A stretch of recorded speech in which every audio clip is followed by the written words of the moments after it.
الحمد لله رب العالمين. قال العلامة حجة الإسلام أبو جعفر الوراق الطحاوي بمصر رحمه الله: هذا ذكر بيان عقيدة أهل السنة والجماعة على مذهب فقهاء الملة أبي حنيفة النعمان بن ثابت الكوفي، وأبي يوسف يعقوب بن إبراهيم الأنصاري، وأبي عبد الله محمد بن الحسن الشيباني رضوان الله عليهم أجمعين، وما يعتقدون في أصول الدين ويدينون به رب العالمين. به نام و استعانت از الله بخشاینده مهربان. ستایش ویژه الله پروردگار جهانیان است. علامه حجت الاسلام ابو جعفر وراق طحاوی رحمه الله میگوید: این کتاب بیانگر عقیده اهل سنت و جماعت بر مبنای مذهب فقهای اسلام ابو حنیفه نعمان بن ثابت کوفی و ابو یوسف یعقوب بن ابراهیم انصاری و ابو عبدالله محمد بن حسن الشیبانی رضی الله عنهم اجمعین است و به باورهای آنان در مورد اصول دین که با آن پروردگارشان را میپرستند میپردازد.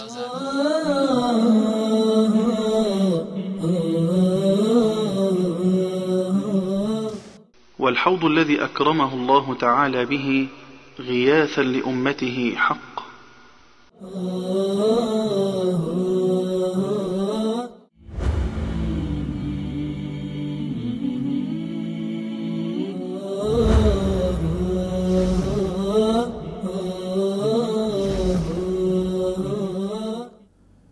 بسم الله الرحمن الرحیم و به نستعین و صلی الله علی نبینا محمد و علی آله و صحبه اجمعین.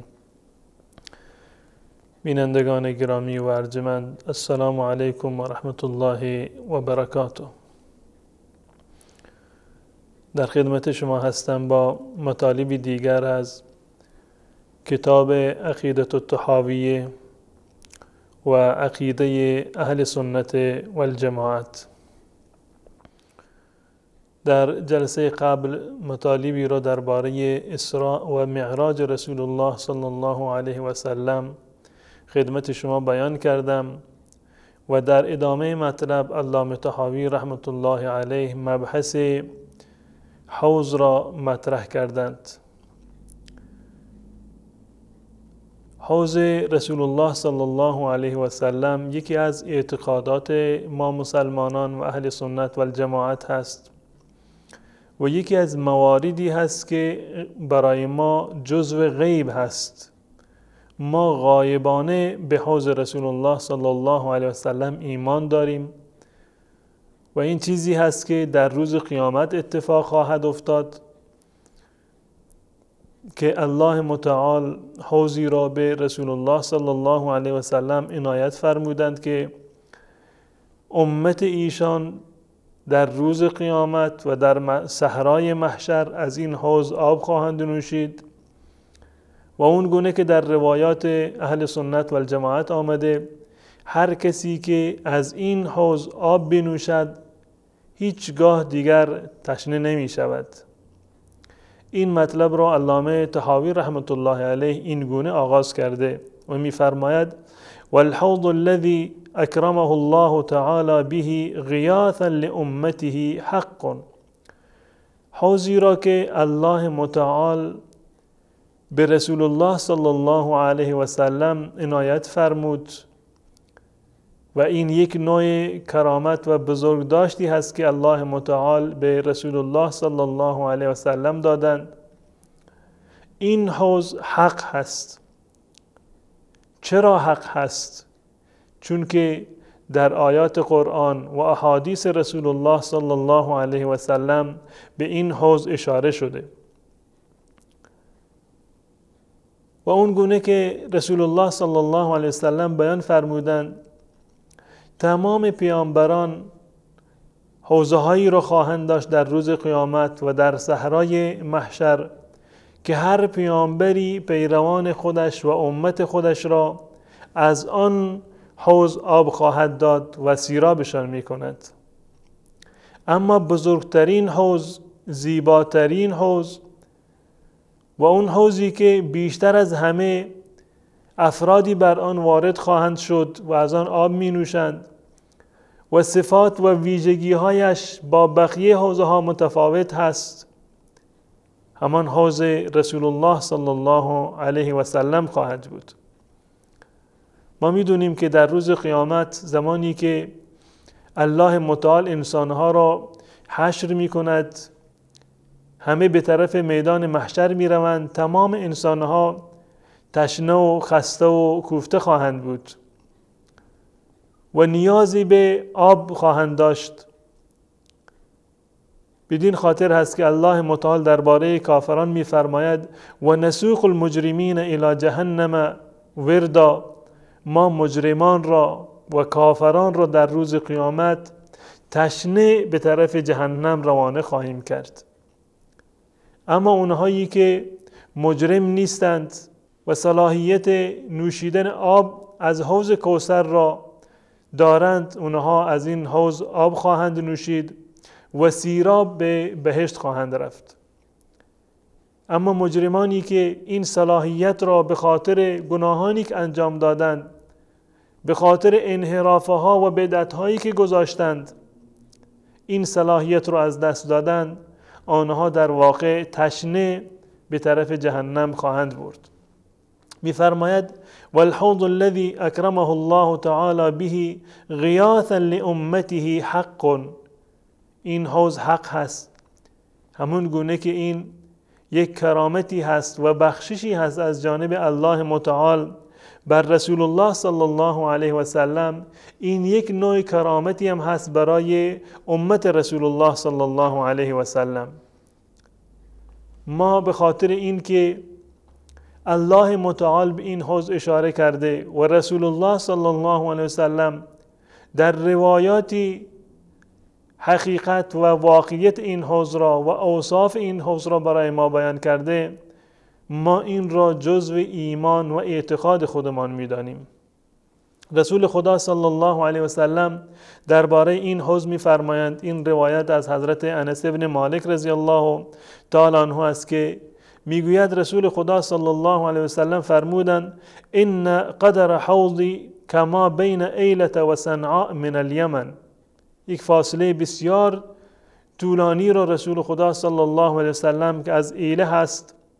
تا صنعاء اینو معرفی کردند که حوض من به همین اندازه بزرگ هست و وسعت دارد. و این فیه من الاباریق کعدد نجوم السماء، به اندازه تعداد ستارگان آسمان جام و لیوان هست در کنار این حوض که امت من از این حوض آب بنوشند. این روایت صحیح و متفق علیه هست، در صحیح بخاری و صحیح مسلم آمده. و همچنین در روایت دیگر از حضرت عبدالله ابن عمرو رضی الله تعالی عنهما آمده که رسول خدا صلی الله علیه وسلم با تعبیری دیگر وسعت این حوض را این گونه بیان فرمودند که حوضی مسیرت شهر، حوض من وسعتش به اندازه مسافت یک ماه راه رفتن هست. ماؤه ابیض من اللبن، آبش سفیدتر از شیر. و ریحه اطیب من المسک، و بویش و عطرش بهتر از مشک هست. و کیزانه کنجوم السماء، و جامه های این حوض مانند و به تعداد ستارگان آسمان هستند، یعنی بسیار زیاد هستند. من شرب منها فلا یظمأ ابدا، هر کسی که از این حوض آب بنوشد هیچگاه و هرگز تشنه نخواهد شد. این حدیث هم یک از روایات متفق علیه هست که در صحیح بخاری و صحیح مسلم هر دو این حدیث در واقع ذکر شده. پس بنابراین همون گونه که علامه طحاوی رحمت الله علیه به عنوان عقیده اهل سنت و الجماعت مطرح می کند که حوضی را که الله متعال به عنوان یک شرافت و کرامت به رسول الله صلی الله علیه و سلم عنایت فرمودند تا سبب سیراب شدن امت خودش بشود و امتش را از این حوض آب بدهد، این حق هست و واقعیت هست و ما مسلمانان به این حوض در واقع ایمان داریم. بعد از یک میان برنامه کوتاه انشاءالله مطالبی دیگر را درباره حوض رسول الله صلی الله علیه وسلم خدمت شما عرض خواهم کرد.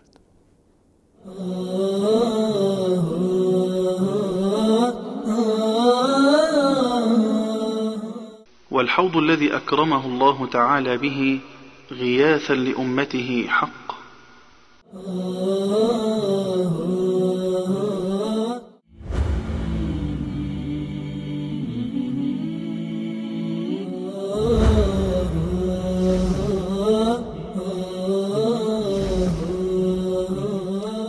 این حوضی را که الله متعال به رسول الله صلی الله علیه و سلم عنایت فرمودند، این در واقع یک نوع تشریف و تکریمی هست، هم برای رسول الله صلی الله علیه و سلم و هم برای امت ایشان. اون افرادی که از امت رسول الله صلی الله علیه و سلم در مسیر زندگی طبق دستورها و راه و روش و سنت رسول الله صلی الله علیه و سلم عمل کردند، هیچ گونه انحرافی رو از قرآن و سنت نداشتند، بدعتی رو ایجاد نکردند و مروج بدعت نبودند، چون این انسان‌های انشاءالله وقتی که با ایمان از دنیا بروند در روز قیامت از دست رسول الله صلی الله علیه و سلم و از حوض ایشان انشاءالله آب خواهند نوشید و این یک نوع کرامتی هست و اون کسی که از این حوض در واقع آب بنوشد نشان این هست که به بهشت خواهد رفت و از عذاب جهنم الله متعال او را نجات میدهد. همون گونه که قبلا اشاره کردم الله متعال درباره مجرمین میفرماید که ما مجرمین را تشنه به جهنم میبریم و رسول خدا صلی الله علیه وسلم درباره حوض کوثر فرمودند که هر کسی از حوض کوثر آب بنوشد هرگز تشنه نخواهد شد. یعنی این که هر کسی که به این شرافت برسد و این فضیلت نصیبش بشود که از حوض کوثر آب بنوشد، یعنی این که انشاءالله بهشتی هست. یکی از مطالبی که درباره حوض کوثر ذکر می کنند و در میان علما اختلاف نظر وجود دارد این است که حوض رسول الله صلی الله علیه و سلم که معروف هست به حوض کوثر، آیا این حوض در داخل بهشت هست یا اینکه قبل از رسیدن به بهشت هست در میدان محشر و عرصات قیامت؟ وقتی که ما به آیات قرآن کریم و همچنین به احادیث رسول الله صلی الله علیه و سلم ما برمیگردیم به این نتیجه میرسیم که قول صحیح و دیدگاه درست در این زمینه این هست که حوض کوثر در واقع در عرصات قیامت هست، در میدان محشر هست و در داخل بهشت نیست. زیرا اون گونه که قبلا اشاره کردم الله متعال درباره مجرمین فرمودند که مجرمین تشنه به جهنم می روند، یعنی این که از حوض کوثر آب ننوشیدند. و رسول الله فرمودند کسانی که از حوض کوثر آب بنوشند هرگز تشنه نمی شوند. و به اتفاق تمام طوایف مسلمین هر کسی که از پل صراط رد بشود در واقع به بهشت رسیده و اون کسانی را که بهشتی نیستند از روی پل صراط در داخل جهنم میافتند. در روایات زیادی آمده از رسول الله صلی الله علیه وسلم که کیفیت عبور از پل صراط را بیان کرده و در همین روایت آمده که هر کسی که اهل جهنم باشد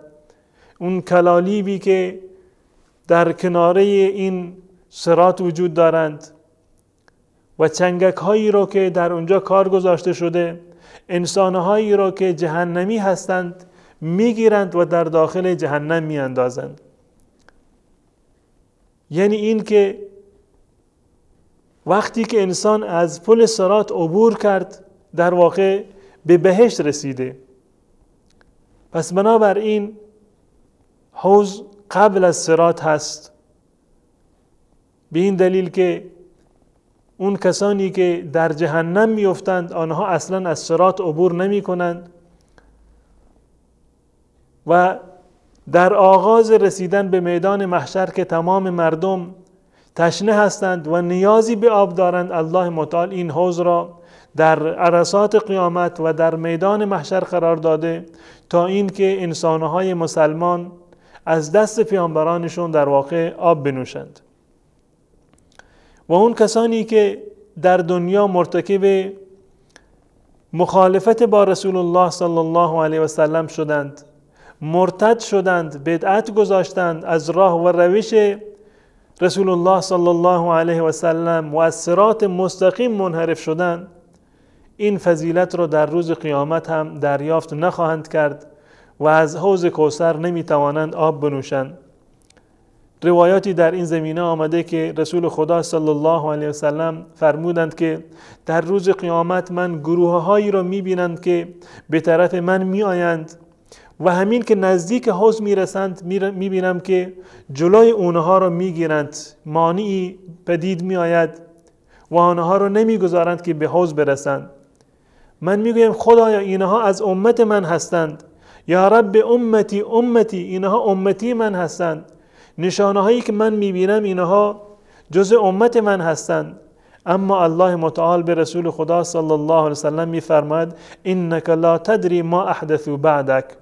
تو نمیدانی که این انسانها، این پیروان تو بعد از درگذشت تو در غیاب تو چه کارهایی را انجام دادند،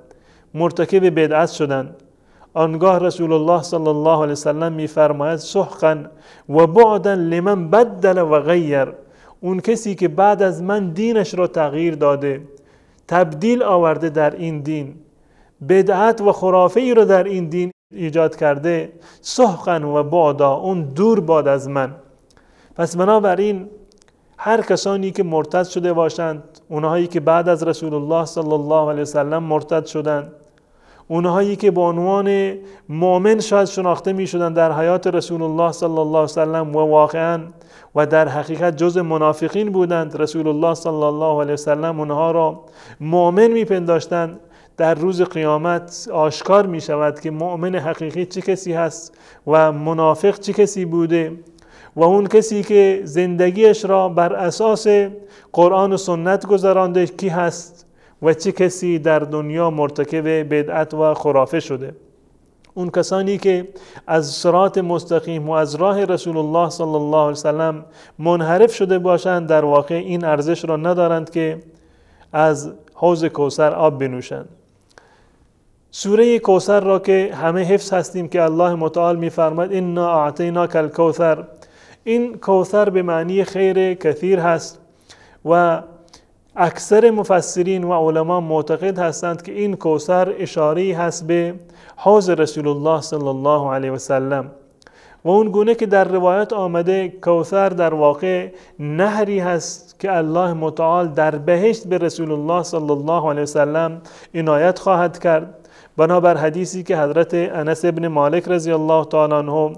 روایت کرده و میگوید که روزی رسول الله صلی الله علیه وسلم در کنار ما بودند و مدت زمان کوتاهی رسول الله صلی الله علیه وسلم به خواب رفتند و بعد از این که چشمه ها را باز کردند و با حالت تبسم و شادمانی فرمودند که بسیار خوشحال بودند و صحابه عرض کردند که یا رسول الله میبینیم که شما خیلی خوشحال هستید، علت شادمانی و خوشحالی شما چیست؟ رسول الله صلی الله علیه وسلم فرمودند که انزلت علی آنفا سورتون، اندکی قبل بر من سوره‌ای نازل شد و این سوره را رسول خدا صلی الله علیه وسلم تلاوت فرمودند که انا اعطیناک الکوثر تا آخر این سوره را خواندند و بعد از این فرمودند که اتدرون ما الکوثر، شما میدانید که کوثر چی هست؟ که رسول خدا صلی الله علیه وسلم اشاره کردند و سوال کردند که شما میدانید که کوثر چی هست؟ اون کوثری که الله متعال در این سوره به من داده و اعلام کرده که من به تو کوثر را بخشیدم، میدانید کوثر چه هست؟ میگوید ما گفتیم الله و رسوله اعلم، خدا و پیامبرش بهتر میدانند. رسول خدا صلی الله علیه وسلم فرمودند فإنه نهر وعدنیه ربی عز وجل علیه خیر کثیر، یک نهری هست، جویی هست که پروردگارم به من وعده داده که در بهشت به من خواهد داد. و هو حوض ترد علیه امتی یوم القیامه، و این حوضی هست که در روز قیامت امت من بر آن وارد خواهند شد و از آن سیراب خواهند شد. و این حدیث صحیح هست، در صحیح مسلم هست، حدیث شماره 400. و اون گونه که از این حدیث برمی آید این نهر در بهشت هست و جز نهرهای بهشتی هست، منتها آب این نهر در روز قیامت میریزد به همین حوضی که در میدان محشر هست. یعنی حوض کوثر در میدان محشر هست و اصل سرچشمهش که همون کوثر هست یا نهر کوثر هست این در بهشت هست. و به خاطر اون چشمه‌ای که از بهشت سرازیر شده و نامش کوثر هست، حوض رسول الله صلی الله علیه وسلم را هم اسمش را گذاشتند کوثر. پس بنابراین این حوض که در آیات قرآن در سوره کوثر و در روایات که از رسول الله صلی الله علیه وسلم نقل شده که در این روایت اشاره شده به حوض کوثر و نهر کوثر، یکی از مواردی هست که غیب هست نسبت به ما، اخباری هست که رسول الله صلی الله علیه وسلم به ما داده و روایات و آیات در این زمینه کاملا واضح و آشکار هستند. و بر این مبنا هست که علامه طحاوی رحمت الله علیه می‌فرماید که ما به حوض کوثر که الله متعال به رسول الله صلی الله علیه و سلم عنایت فرموده این حق هست و واقعیت هست و ما به این حوض ایمان داریم. تا برنامه دیگر که انشاءالله با مطلبی دیگر در خدمت شما خواهم بود، تمام شما را به الله متعال می‌سپارم. السلام علیکم و رحمت الله و برکاته.